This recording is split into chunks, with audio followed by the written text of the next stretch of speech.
Hello YouTube, ValleyGirl5678 here, and it is time for another album review. Today we are going to be talking about this new Samia album, Bloodless. This is the third LP from singer-songwriter Samia, following 2023's Honey, which showed Samia really solidifying her sound. You can watch my review for that album here. If Honey showed Samia solidifying her sound, Bloodless has her experimenting with it, seeing how far she can push her quite singular, I will add, artistic attributes while still maintaining their signifiers, sonically, thematically, and lyrically. When listening to the album in full, in order, it flows super nicely, especially because of these short, almost static-y intros and outros that lead each song into one another. There were 4 single releases for this album rollout, the first being track 2, Bovine Excision, which is really the first full track on the album, as the technical first track, Biscuit's Intro, is an about 15-second soundscape of seemingly opening a bag of biscuits that also feels related to the staticky intros and outros. The title Bovine Excision is something I had to look up, and per Genius, it is a reference to an uncommon but existent process of killing cattle that is bloodless, the album title. So by the transitive, I think, property, you could say that this track is sort of the title track. And this is cool especially because this entire track is rooted in metaphor lyrically. From the mention of Raymond Carver in the first line and what his story is, to the line, doll eyes red in the litmus. And more, Samia said about this track via Genius, I was drawn to the phenomenon of bloodless cattle mutilation as a metaphor for self-extraction, this clinical pursuit of emptiness. So all of the metaphors on this track kind of point to this idea that is the theme of the song, which is a metaphor itself. Metaphor. Even more, in relation to this song basically being the title track, the last lyrical moments of the song is drained and drained bloodless, speaking to this act of self-extraction that Samia mentions in the quote I just shared. Draining your blood and therefore your life force out of yourself in the pursuit of feeling spiritually lighter that Samia is aching for in the song. However, I also feel like this line could be pointing to the idea of feeling drained because of someone or something, especially because of the line that comes right before it, I just wanted to be your friend. Even though this is the simplest line in the whole song, it stands out to me because of that simplicity. It very much contrasts with the rest of the song's heavy use of metaphor, which to me emphasizes its importance. And I feel like it implies that some sort of relationship left Samia feeling drained and empty. And her natural response to that was to double down and pursue more emptiness, to either sort of rid her of the memory of this person who took the door off its hinges, or maybe her saying, I want to be untouchable or impossible, is a self-protective measure against this person or this type of phenomenon having control over her again, kind of reclaiming this emptiness in her that potentially wasn't initially voluntary. I feel like this song is the thesis statement of the album because it is basically the first track of the album and it was the first single for the album rollout, and everything that followed kind of elaborates on these ideas, which is super cool. Kind of gives the vibes of a movie that starts with the end and then is like, how did I get here? Well, first we have to go all the way back to the beginning. Except in this case, Samia is more like, how did I get here? Here's a bunch of elaborate metaphors and random anecdotes that come together to create the story of this relationship and how it left me feeling. Good luck making sense of it all. XOXO Indie Gossip Girl. The second single, track 4, Lizard, which has some of my favorite vocals from her on the project, also has some really refreshing instrumentation and production that reminds me of the refreshingness of nature, which is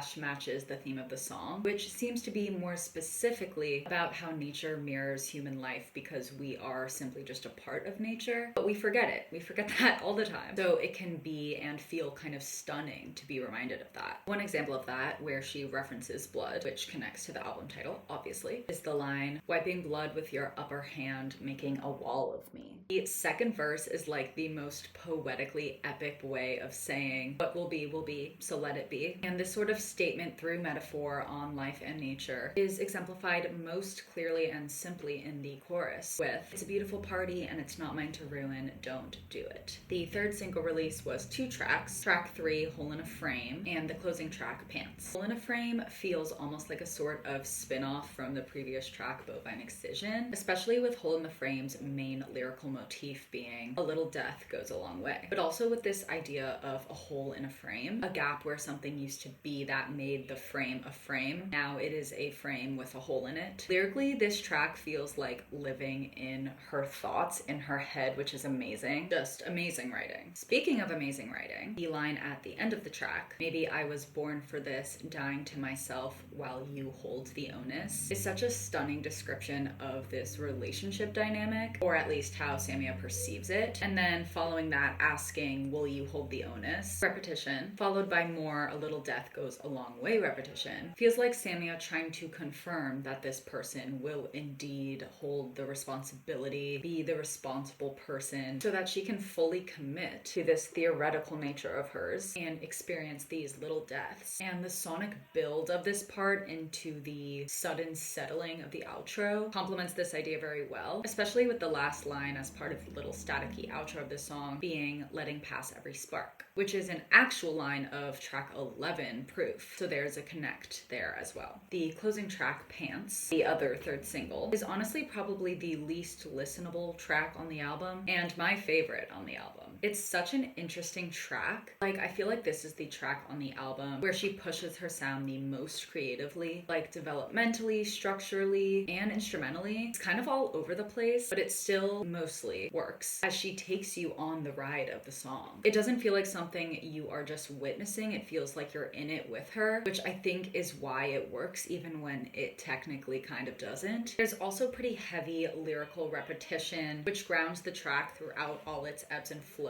and is consistent with the rest of the album's use of heavy repetition. Honestly, this song is kind of a perfect closer with all of that, but also because it makes a sort of concluding statement on the theme of the album, which is that there's a general theme on this track of growing as a person to the point of barely recognizing a past version of yourself or your current self, or where you are in the world, literally and figuratively, which directly relates to this idea of actively changing yourself or openly inviting change for the sake of feeling light and free, even if there are harsh, permanent consequences, like being unrecognizable even to yourself. The line, to then, to be right now, I'll trade the why for how, is so profound to me to the point that I am still wrapping my head around it. Lastly, this song has the longest soft outro out of all the songs on the album, at almost 2 minutes, which is also the outro of the whole project, with this being the last track. Interestingly, starting with a lyric that references the intro track and is followed by lyricism that at least generally relates to the themes of the album, and this is all performed in a soft manner that carries you out of the album weightlessly. The fourth and final single, track 10, Carousel, has gorgeous melody and super satisfying development, beautiful lyrical moments such as I wanna hitch my fire to your candle, and I love how the second half is instrumental. It really completes this story of desire of the song in an unconventional way, which is awesome. The song on the album with the simplest instrumentation and thematic content is track 8, Craziest Person, which is a cute little self-aware track that is a nice kind of lighthearted break amongst the deepness of the rest of the album, and it leads directly in a sort of cut-off fashion into the next track, track 9, Sacred, which is probably my least favorite track on the album as it utilizes repetition a little bit too much for my liking. Like, the repetition of you never loved me like you hate me now is overdone to the point of it kind of taking away the power from this line, which is a shame because that's such a great line. But I will say I do like how this line is woven into the song structure, and I love her vocals and instrumentation on this track, especially in the verses. Track 5, Dare, is very much a track 5. It's such a poetic song. I felt the current of your dare produces such